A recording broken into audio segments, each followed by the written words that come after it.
எல்லாம் முடிந்ததென கங்கணம் கட்டிய சர்வாதிகார வர்க்கத்திற்கு சவுக்கடி கொடுத்து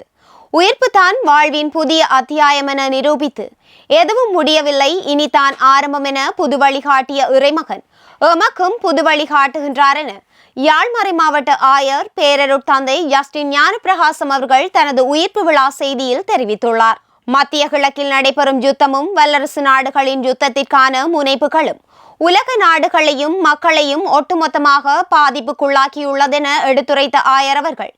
தொடர்பாடலின் அதி உச்ச வெளிப்பாடான செயற்கை நுண்ணறிவு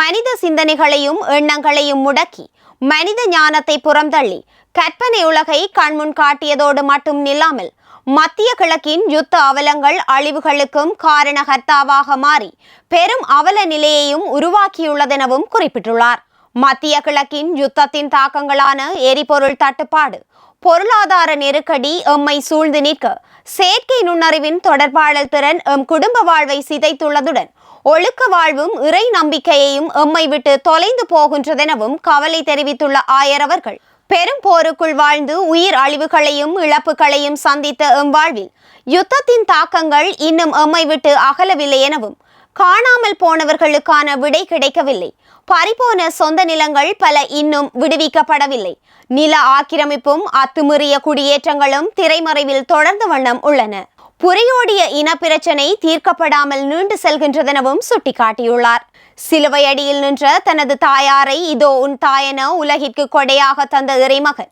அன்னை மரியாளின் துணையோடு வாழ்வின் சவால்களை வென்று புது வாழ்வை கண்டடைய அருள் தருகின்றார் எனவும் எடுத்துரைத்துள்ளார்.